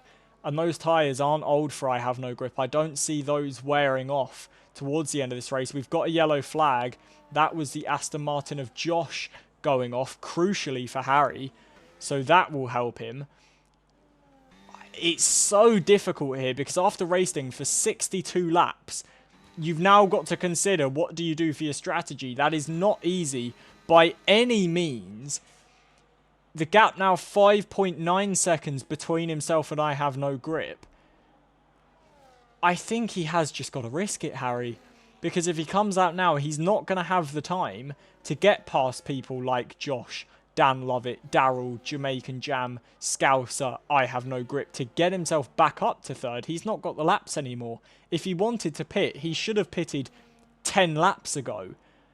But he's not got that opportunity anymore. I don't think he's going to be able to do it. He's going to have to risk it, and he's gone off here. Has Harry. He's gone very, very wide. Although there is a safety car deployed. Wow. And Harry, a blessing in disguise. So just when he made the mistake, he managed to avoid the wall. And a massive blessing for Harry here tonight. As Daryl is out, that's one of his competitors out, as much as it's his teammate. That's one of his competitors out. And you would imagine he will now come into the pit lane. And this is a massive opportunity for the VCarb driver, who is in his first full-time race in NRRL and is looking for a maiden podium. Surely he pits now. You would He very does. much expect. Mikey also pits. Rulder, interestingly enough, stays out. I have no grip also into the pits, as is Scouser. Meldrum also back into the pits. Jamaican Jam. Harry's going to emerge in P3. So the debutant could be able to come into this race. And quite interestingly, one VCarb crashes, the other one benefits. That is quite Where something. have we seen this script before? We have seen this in Formula 1 before. No, I think obviously we're playing around there. I doubt they've done the Renault idea. But that is quite the benefit. I mean, Lewis, I'm going to put you in the position here. You're the VCarb team principal. One of your drivers has just stuck it in a wall at about 200 mile an hour. But because of that, your rookie driver is on for a podium. What are you feeling? I think you just have to take what you're given, but in terms of the Constructors' Championship, that is actually a worse off scenario for them, as they're scoring less points. No, they'd be scoring more. Crashgate confirmed. I think that is quite interesting. Now, I must say, not only could Harry be on for a maiden podium here, he's on the same tyres as Mikey. He is on much better tyres than Rulder. So could we see Mikey come at Rulder? Could we see Harry come at Mikey and Rulder? Could we see I Have No Grip get in that fight? Scouser in that fight? They are all on the same compound of tyres. This race has just been blown wide open, and the previous 64 laps do not matter anymore, because we now have under 10 laps to go, and it is all going to come down to this. I think if I'm the VCarb team principal, you asked me the question earlier, I'm telling Daryl, get back on the track and try and find a way of crashing again. Find another way for Harry to get through here. This has an incredible ending written all over it. Could there be a second twist in the tail? We saw last week how it didn't go the way he wanted for a debut. And 1 week later on, he has risen from that ruin, and it very much looks like he could be in a potential battle for the victory. And I mean, it's not only Harry, it's I Have No Grip, it's Mikey, it's Fake Scouser. You can even look at Dan Lovett and Josh and Jamaican Jam, Mr. J, who are all on the soft compound tyres. And Rulder is going to be under massive pressure on the 19-lap-old hard compound tyres. He is going to be looking in his mirrors, seeing all of these drivers on the soft compound tyres, and wincing as he realizes, yes, there's only a handful of laps, but those handful of laps, you're going to have Mikey, Harry, I Have No Grip and Scouser, who are going to be looking for maiden wins on Sundays. Harry for a rookie win on Sundays. Scouser for a rookie win on Sundays. This is going to be an incredible end to what has already been an iconic Zandvoort Grand Prix. We came to the Netherlands today expecting a brilliant race, an iconic venue. Personally already, this has been my favourite race that I've commentated in NRRL, and it is far from over yet, as we are going to have a sprint to the end. You cannot call it. This is absolutely impeccable. Just insanity. A phenomenal ending to this race. DRS, safety car in this lap. This is an unbelievable ending. I can promise you, those in the chat just as excited as we are, you are not dreaming. This really is one of the most extraordinary endings to a race. Do not scratch your eyes, because we have 7 laps to go. And it's so difficult to call. Any one of these top 4, really, could be a winner. Rulder decides to go now then. He puts the throttle pedal down, and here we go for the sprint to the flag. Mikey has got a good start, as has Harry, and Harry is all over the back of the McLaren, although he had to lift off. And what's going on?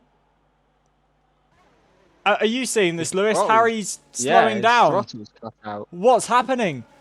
Fake Scouser's taken the lead. Rulder's flying back as well, as I believe he's disconnected. I think there might be a lobby disconnect because everyone's getting penalties. Everyone's crashing into each other. I believe there is a disconnect, and I will keep an eye on the Discord because surely something will be said about this. I thought it was weird that Harry was going slowly and then everyone started crashing into each other and going slowly. So we will keep an eye on the chat and see what happens. This is not normal, I must say.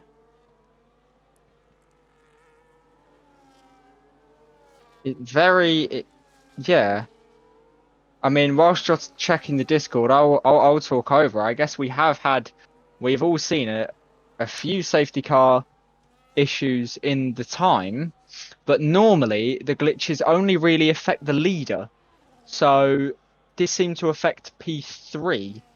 Well, this has affected everyone. It's affected the leader. It seems like nearly everyone is affected. This is quite something.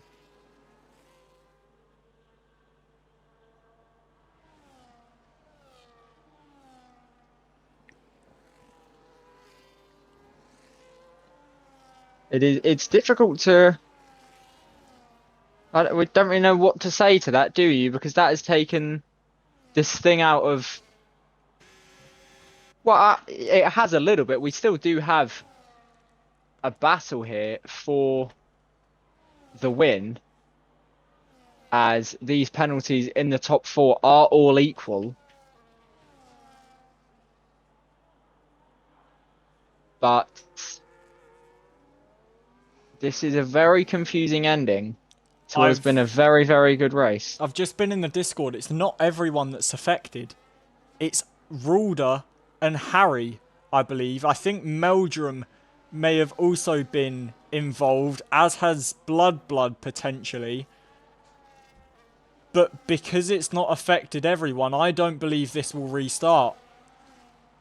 So as unfortunate as it is for Rulder and Harry, there's nothing that can be done. And personally, in my opinion, we may disagree here. I think unless it happens to at least half of the drivers, I personally don't think there should be any kind of restart or compromise, because even though it is very unlucky for Harry and Rulder, if it isn't something that has affected all of the drivers or a majority of them, it's incredibly harsh to then punish them for something that isn't really their fault, is it? But No, your most heart would have to certainly. go out to Harry and Rulder there, because it it very much feels, even though there's been no team orders, very much feels like the ending to Russia in 2018, if you can recall that race. Of We had a great ending set up here, and we still do, Josh and Fake Scouser, but in very odd circumstances. But I guess now we turn our attentions to the battle at the front, which at this current rate could very well, if he can get the pace up in the final few laps, see Mikey Boy take the win. Most certainly. I mean, 3-second penalties for Fake Scouser, Josh, and Jamaican Jam, and Mikey is bringing that gap down quite a bit. Lap 69 of 72 of this Dutch Grand Prix. A very controversial end to this race, but nonetheless, Mikey is on pace to win the season opener. It has been a brilliant race, and like you say, Lewis, it kind of has taken the sting out of this one, especially towards the end, after we were promised such an incredible battle to the end between the likes of Rulder, Harry, Mikey, Fake Scouser. It has just taken that last final sting out of it. But it does seem that Mikey is on pace to bring home this win. We know he is dominantly leading the F2 division on Saturdays, and he is looking to write his claim on the Sunday Super League here tonight. Josh and Fake Scouser battling their way through turn one. The Aston Martin manages to get his way through, and while this might not be for the race lead, this is for position, as they both have 3-second penalties, so they are both fighting for their position. Meldrum has crashed out at the final corner, and we will ride on board with Blood to see if we can keep an eye on where exactly that's happened. Well, the driver has been cleared, so we won't see that. What have you seen, I Lewis? have just done some mental math here. At the current rate, Mikey is not on course to win. He needs to gain 7. At this current point, he needs to gain about 6 or 7 tenths in the final 2 laps. He would finish at this current point, I believe, second. But because he is 1.5 seconds, I will go to the leader gap. Yeah, he is 3.6 off the leader, and all of the top 3 have penalties, so he would currently finish in second place, I believe. Good call from you, Lewis. And what he will have to hope is that he has the pace and that these two leaders end up battling, because he was bringing the gap down a bit to Jamaican Jam, but that gap is now, I mean, it is still coming down, but not at an incredible rate of knots.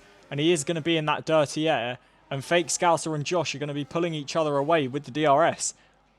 So this is going to be quite the end to this Grand Prix. We're on the penultimate lap now, and Fake Scouser and Josh battling away for the net lead of this Grand Prix. Mikey is beginning to gain that little bit more though, and he's got about a lap and a half to bring that gap down, although he has made a mistake as Mikey, and he's been onto the grass, and suddenly the pendulum now swings once more to the two leaders. And that is going to be a defining moment for Mikey. We said earlier about Rulder how even though the race has turned out the way he will have deserved, that he hasn't put a foot wrong. And that's what shows you the difference between good and great. Making no mistakes when you are under pressure and not under pressure is what takes you from being great to being a champion. And that could be a very, very big, not only point blow, but psychological blow to have the win almost in the bag, and now you have lost it due to your own mistake. Fake Scouser leads this one then, and with about half a lap to go, he will be seeing that checkered flag close in. This race has been absolutely brilliant. We have had battles for the entire duration, 72 laps, and the battling is still not over. But for Fake Scouser, on debut in the Formula 1 division. He has been very quick in the Formula 2 race last night, the sprint and the feature. But for the first time in Formula 1 machinery, Fake Scouser is en route to win a Grand Prix. It has been an electric 72 laps around this iconic circuit that we call home to the Dutch Grand Prix. And for Fake Scouser, it is a maiden win in Formula 1, and he kicks off the new season in style. Fake Scouser wins the Dutch Grand Prix. It is Josh who will finish second. Jamaican Jam finishes on the podium in third. Mikey Boy, after that late mistake, finishes fourth. Dan Lovett will finish fifth, with I Have No Grip in sixth. Mr. Jabe will finish in seventh, but with the penalties, I Have No Grip will fall behind Mr. Jabe. Matt Tudor will finish in eighth. It will be Harry who comes across the line in ninth. Heartbreak for the VCarb driver. Same goes out to Rulder, and he will finish in 10th. And then Blood will bring it home in 11th for the final position, with Meldrum, Darrell, Span Muscle, Quincy, and Gold Expert failing to reach the flag. Well, what an incredible race that was around Zandvoort, and while the ending had the sting taken out of it because of those late lobby issues and Rulder and Harry and a few other drivers taken out of it because of that, it was still an incredible Grand Prix nonetheless, and Fake Scouser, with a maiden Formula 1 win, takes the lead of the championship. It is Fake Scouser that wins here in Zandvoort, from Josh, Jamaican Jam, Mikey Boy and Dan Lovett, Mr. Jabe and I Have No Grip, Matt Tudor and Harry, Rulder in 10th, with Blood 11th, Meldrum in 12th, and he will be classified after that late DNF, with Darrell, Span Muscle, Quincy and Gold Expert failing to reach the flag. Well, thank you to everyone for tuning in. We will be back tomorrow. It'll be Lewis's first time commentating solo for the Monday division. It will be a race well worth watching, so make sure you are there. Please come and join me. Yes, give Lewis some entertainment during the race. Thank you very much for watching tonight. My name's been JP. I've been your commentator. Thank you very much for watching, and we will see you tomorrow for the Monday division. Take care.